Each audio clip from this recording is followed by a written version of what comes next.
అమ్మో! ఈ 10థ్ క్లాసు, ఇంటర్ వచ్చి ఎగ్జామ్స్ రాసి, ఆ ఫలితాలొచ్చినాయంటేనే భయమేసేత్తందమ్మో! పిల్లలేటి కొందరేమో పాస్ అవ్వలేదని చచ్చిపోతారు. కొందరు మార్కులు తక్కువొచ్చినాయని చచ్చిపోతారు. అమ్మమ్మమ్మమ్మమ్మ!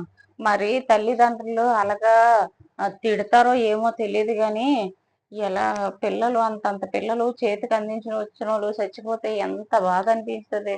ఆ! ఎందుకండి తల్లిదండ్రులు? మిమ్మల్ని అడుగుతాను. నేనైతే చెప్తున్నాను మా పిల్లలకైతే, మేమైతే మా తరపు నుంచి మిమ్మల్ని మంచి స్కూల్లో నేస్తాం. మంచిగా చదివిస్తాం. అది మీ ఇష్టం. 10థ్ క్లాస్‌లోనో, ఇంటర్‌లోనో మార్కులు పాస్ అవ్వండి చాలు మాకు. మాకేమి క్లాస్ పోస్టులు, లేపోతే స్టేట్ పోస్టులు, స్కూల్ పోస్టులు ఏమి అక్కర్లొద్దు. పాస్ అవ్వండి. అది కూడా పాస్ అవ్వలేదా, ఊర్లోకి తీసుకెళ్ళి ఒక 4 గేదెలు కొంటాం. గేదెలు కొనేసి అప్పజెప్తాం. ఉండండి. గేదెల పాలు పిండుకొని చెయ్యండి. నేనేమి ఫీల్ అవ్వట్లేదండి చదివి ఉద్యోగాలు చేసి పోషించాలని. కష్టపడి ఒకడిని మోసం చేయకుండా, ఒకడిని ఏమంటారు, దొంగతనం మోసం చేయకుండా ప్రతి రూపాయి మనదే. అది సంతోషంగా తీసుకుంటున్నాను నేను. నా పిల్లలు చదవాలి, వాళ్ళు మంచి పొజిషన్కి వెళ్ళాలి, మంచి ఉద్యోగాలు చేయాలని నాకు ఉంది. కానీ అది వాళ్ళకి అబ్బలేనప్పుడు ఏం చేస్తా, లీడు చూడు అలా చదివేశాడు, లాడు చూడు ఎలా చదివేశాడు, నువ్వెటిలా తయారయ్యి, నీకు ఏటి తక్కువ చేసినావు, మాకు ఈ సంతోషం లేదు, ఆ సంతోషం లేదు, వాళ్ళు అలాగంటారు, వీళ్ళు ఎలాగంటారు అని అన్నాం అనుకోండి. ఒకవేళ అన్నాం అనుకోండి, వాళ్ళు ఏదో చేసుకున్నారు అనుకోండి, వాళ్ళు ఏదో చేసుకొని ఏమైనా అయితే ఎవరిది బాధ్యత? ఎవరు బాధపడతారు? వాళ్ళందరూ వచ్చి మనకు తీరుస్తారేంటి? అంత పిల్లలు మళ్ళీ కనగలమా, పెంచగలమా? ఎందుకు?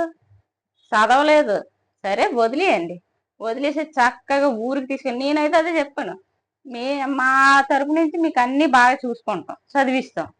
చదవపోనరా, ఊరికి తీసుకెళ్ళి ఒక 4-5 గేదెలు కొనేసి ఇస్తాను. డైరీ ఫామ్ పెట్టుకో, పాలు అమ్ముకో. పాలు ఎవడు కొనలేదా, పెరుగు చెయ్యి, పెరుగు అమ్ము. పెరుగు ఆవిడ కొనలేదా, నెయ్యి చెయ్యి, నెయ్యి అమ్ము. అది ఆవిడ కొనకపోతే పన్నీరు, కోల్డ్ డిమాండ్ ఉన్నది పన్నీర్కి, అదే అమ్ము. లేకపోతే 4 కోళ్ళు కొనుక్కో, కోళ్ళ ఫామ్ పెట్టుకో. నాటుకోడి ఎంత? 2000 ఒక్క కోడి. 2000. అరకిలో నెయ్యి ఎంత? 600 700. నాటుకోళ్ళు మేము ఊరు వెళ్ళినప్పుడు అడిగితే అమ్మమ్మమ్మ 2000 కోళ్ళు. అదేమి లేదా, ఏ మెకానిక్ లేకపోతే ఏసీ బాగు చేయడం, ఏటి వైరింగ్ వైరింగ్ నేర్చుకో. వైరింగ్ నేర్చుకుంటే ఫ్యాన్ మీద చెయ్యేసి వెళ్తే 500 తీసుకుంటాను.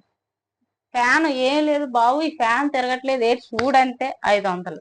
ఏ పనైనా పర్లేదండి, దొంగతనం చెడ్డ పని ఏది చేయకంట ఏ పనైనా పర్లేదు. ఆడ చదువు అవ్వలేదు ఏడు చేస్తాం మనం, చదువు అవ్వకపోతే ఏడు చేస్తాం, చంపించుకుంటాం. ఏదో అన్నం ఏదో చేసుకోండు, ఆడు చచ్చిపోండు, చచ్చిపోయిన తర్వాత ఏడు చేస్తాం మనం. అమ్మో, సంవత్సరానికి ఒకసారి ఆడ ముందు దీపం పెట్టి ఫోటో ముందు అమ్మో నా కొడుకు నా కొడుకు అనేసి బతికినంత కాలం వాళ్ళ జ్ఞాపకాలతో అలాగా సావడమే. బాగా చదువుకుంటాం, పోనీ నిజమే, మీ మాట కొత్తాం, బాగా చదివిసుకుంటాం. ఆడికి ఏంటి ఇక్కడ ఉండాలనిపిస్తుంది, ఏంటి ఉండాలనిపిస్తుంది, ఏ అమెరికాకి ఎక్కడికి వెళ్ళాలనిపిస్తుంది, అమెరికాకి వెళ్ళిపోండి, అక్కడ సెటిల్ అయిపోండి. మనల్ని చూసినోడు ఎవడు? ఎవరు చూస్తారు? కాలు చెయ్యి వంగుతాడు, ఎవరు చూస్తాడు? పోనీ అన్నీ బాగా అయిపోయినాయి, మనం తనువు చాలించు.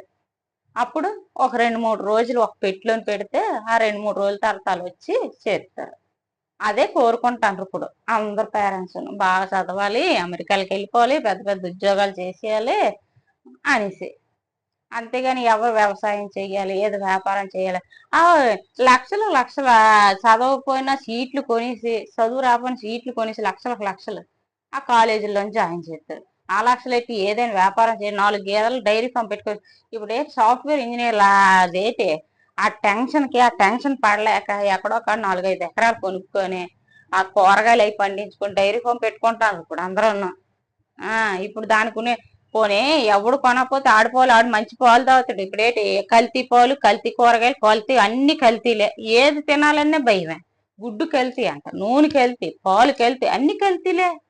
అదే మనం అనుకోండి, పోనీ మనమే తిని బతుకుతాం కదా, పోనీ డబ్బులు బంగారాలు పట్టు చీరలు అవి కట్టుకోకపోయినా కూడా మనమే తింటాం, ఆరోగ్యంగా ఉంటాం కదా.